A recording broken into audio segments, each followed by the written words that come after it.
What's up, everybody? My name is Shannon, and I am still waiting for my Satyr, and I would like to direct your attention to this giant hole here in my bookshelf. So, I was going through the comments, and I saw that it was recommended to me that maybe I should go through and rank my favorite Star Wars books.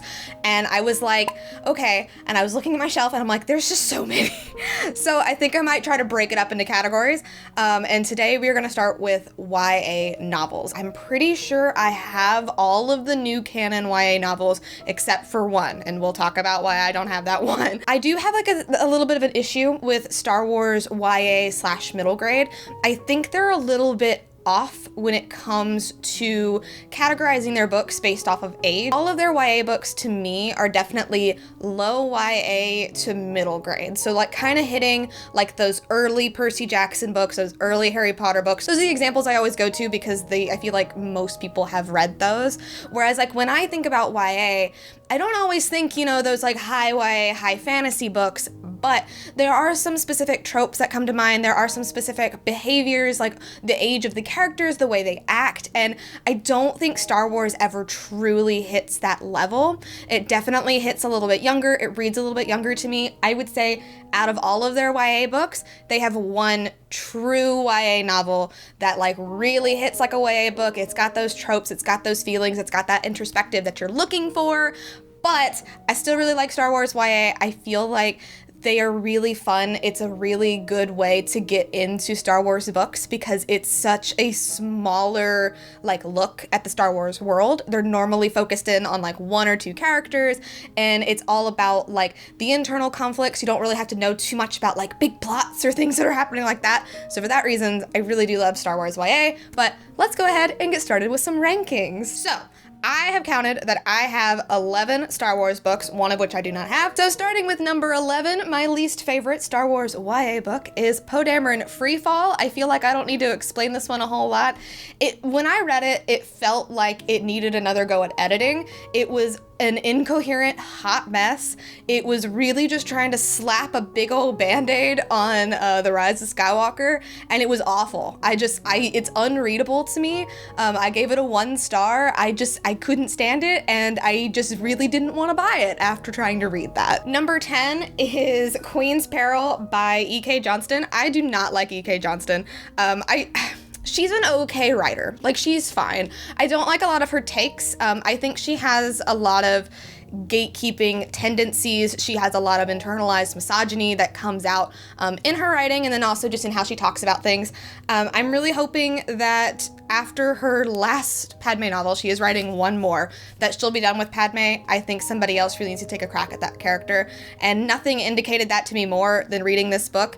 It's about a younger version of Padme. We are in The Phantom Menace. It's really just The Phantom Menace with a lot of holes in it. I don't really understand why this book needed to exist. Like, it was kind of fun to see young Padme and the Handmaidens, but this to me would have been a lot better as a graphic novel, I think. So number 9 is Force Collector by Kevin Shinick. It's not awful. It wasn't what I wanted it to be. It's kind of like these kids going through like Star Wars greatest hits. I was hoping that this would be, more of an interesting take on this kid who has a really interesting force power, and he was going to go through and find all these relics, and I thought it was going to tie into like the Gatherers and all that. It really didn't. It's just kind of like a nothing book. It was kind of a fun read, but to me, it just reads like a lower, even middle grade book. So it just wasn't what I was expecting, and there's just really not a whole lot to it. Number 8, I believe, is Crash of Fate by Zoraida Cordova. Now listen, I love Zoraida Cordova. She is fantastic. I want her to write more Star Wars because she is like unabashedly saying like she wants to put more romance in Star Wars, and I am here for that. But Crash of Fate just unfortunately is not my favorite tropes. It's very soft, it's very light, it's very fluffy. If you haven't been to Galaxy's Edge, this is a great way to see it, because basically they just spend a whole day at Galaxy's Edge at Batuu, and they're going on this like crazy adventure, going back and forth between a lot of things, and it's really fun. I do like the main pairing. They are very very cute, but it was just a little bit too soft and fluffy for me. I need a little bit of angst, and it's okay. It just wasn't my jam, but it's still very good. Number 7 is Ahsoka by EK Johnston.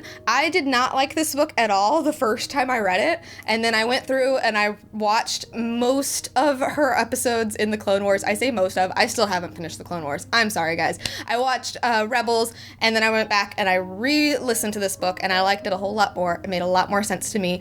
Do I think this is the Ahsoka book that we wanted or that we deserve? No. Again, it's EK Johnston. I feel like she has some weird takes. She has some weird things that she does with her characters.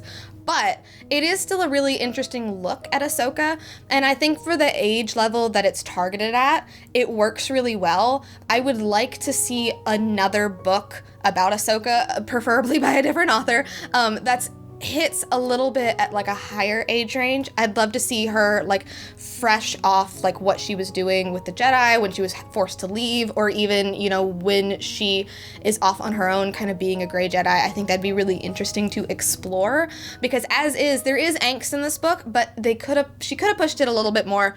But it's EK Johnston. Number 6, I believe, is Queen Shadow, once again by EK Johnston. So here's the thing. I actually don't dislike this book. When I read it, I liked it. Was it the Padme book we wanted? No. Was it the Padme book that we should have gotten? No. But it was still fun for a Padme novel. This book takes place a little bit before the events of Attack of the Clones. Padme is a new senator. It was very fun to see her navigating this world, and honestly, I do still hold the opinion that this is a pretty solid book if you just took out part 5. Part 5 was weird. You didn't need it. It was some weird plot that like was randomly thrown into it. But other than that, like, this was a good start, and then things took a turn when we got to Queen's Peril. But I actually would recommend this book. I just would say don't get your expectations up too high for what you're wanting with Padme. Number 5 is Star Wars: The High Republic Into the Dark by Claudia Gray. Now, I did really like this book. I think it was a really good addition into the High Republic. I really like our baby boy Wreath. He's adorable. He wants to just read his books. He doesn't want to go on adventures. It's great. But I did have a lot of issues with like the pacing of this book. I also think there were too many things going on. I think there was kind of like 3 or 4 stories happening, and I wish it could have been condensed down even more. To me, the stories didn't overlap the way that they should have, and it just made it feel a little bit disjointed. For what it is, though, because it's kind of setting up like characters that we're going to see later, like their stories are going to continue, their stories are going to diverge, I think it's fine. And I definitely loved a lot of scenes in this. I loved a lot of characters that came out of this. Claudia Gray is a really great author, but I just think maybe it could have been trimmed down just a little bit more. All right, number 4. I feel like this is a little bit controversial because I have it up so high, but we have Star Wars Most Wanted by Ray Carson. Now, I loved this when it came out. I read it, I don't remember if I'd already seen Solo or if like Solo was just about to come out. I can't remember exactly the order of these books coming out, but I literally read it in a day. It is so fun. It is about young Kira and Han, and it's got heists, it's got hijinks, like you get to see so much of Kira's character in this. And more than anything, like this book combined with the Solo novelization, the way they really fleshed out Kira's character, like that's what makes me like continue to hold on to, please give us more Kira content. She's such a cool character, and you really get to see that here. I feel like this book is very close to being a true young adult novel. It still hits a little bit into that younger age range, but I feel like the way Kira is written, the way her relationship with Han is written, it feels very young adult to me, and the tropes were great. It's just a really fun book. Number 3, we have Leia, Princess of Alderaan by Claudia Gray. I know this is a lot of people's favorites. I know a lot of people really enjoy this book. This is also one where the first time I read it, I thought it was okay, and then I read it again after I'd seen more, experienced more, and I liked it a lot more. This is the story about a young Leia. We get to see her basically going on her journey, starting to kind of complete her trials to become like the next queen of Alderaan. She has to climb a mountain, she has to perform trials of the heart, the mind, the body, like all that kind of stuff. And it was really interesting to see her at such a young age. I think the best thing about this is that it came out in the journey to The Last Jedi, and there's a lot of parallels between her and Ben Solo, which adds a lot to the scenes that we get of them in The Last Jedi, which is really fun. I think you get to see a completely new side of Leia, which is just so fascinating. She has her first love in this book as well. And when you combine this with Bloodline, which is an adult novel, it's very, very cool to see how she's aged and like how she's developed. And to me, Leia is probably one of the best written characters across all of the books. She stays pretty consistent across all of the books. There are a couple of characters where from author to author, they can suffer or more stuff is done with them or their character development just goes away. But Leia in particular is normally handled pretty well, especially by Claudia Gray. She does such a beautiful job with her. And so for that reason, this book is pretty spectacular. Number 2, we have Rebel Rising by Beth Revis. I know a lot of people, this isn't necessarily their favorite book. I absolutely adore this. I love angst. I love things that hurt me. This is the story of a young Jyn Erso basically bouncing around from place to place to place, ultimately ending up in where we see her in that prison camp at the beginning of Rogue One.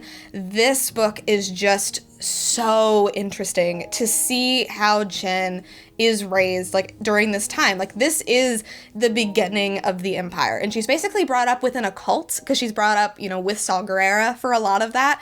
And yes, he is against the Empire, but he's very extreme. Like he's at a very extreme side of that. And so like this in tandem with like Inferno Squad, with Solo, with Seeing Infant's Nest, like it ties into so many amazing things. And I really love that. I really love that Jyn is such an angry girl. Like that is so good for young adult books. That is so good for media in general. And I know we're getting a Cassian series, but I would love to see a young Jyn Erso series. You could bring back in Infant's Nest. You could bring back in Saw Gerrera. It would just be really awesome to see. And you know me, I love that angst. And it does make Jyn's ultimate ending in Rogue One just hit that much harder. Okay, and my number 1 Star Wars young adult novel, I feel like this is a surprise to no one, is Lost Stars by Claudia Gray. This was the first Star Wars book that I read where I finally went, yes, this is what I want, this is what I need. This to me is Star Wars's only true young adult novel. It has those tropes, it has that introspection. It's just so beautifully done. This was a Journey to Force Awakens novel. Like I think this book came out in 2015, and it is just absolutely amazing. We follow Ciena, who is within the Empire. We have Thane, who is within the Rebellion. They grew up together. They were best friends. Things just kept trying to pull them apart. And yeah, it's just beautiful. It is such an amazing story. You get to see from their perspective, from within the Empire's perspective, of blowing up Alderaan and then blowing up the Death Star and like what it does to them. You follow them throughout every event in Star Wars, all the way up to the final battle in Jakku, where finally we defeated the Empire, and it is so unbelievably well done. I am still hoping and praying for a Lost Stars 2. That Thane and Ciena's story is not over. I love how this book ended, but I want to know what happens next. Personally, what I would like is just kind of like an epilogue, just to know like what happened with them. It doesn't need to be like a whole nother book or anything, but I do want to know like what happened to them. I want to know, you know, what happened to Ciena, like how is she doing now, like what is she thinking about. And it's just, Claudia Gray just really hit it out of the park with this one. I honestly don't know if Star Wars will ever top this book, but I'm always still hopeful and optimistic that they will. So that was my ranking of the Star Wars young adult novels. I don't know which category I'm going to do next, maybe adult novels, but I do not own all of those, and I'll have to check and make sure which ones that I have read, because sometimes I forget when I just listen to them. But I love YA. I'm really glad that Star Wars does have a YA category that people can go to. I just wish that they would make it a little bit more diverse.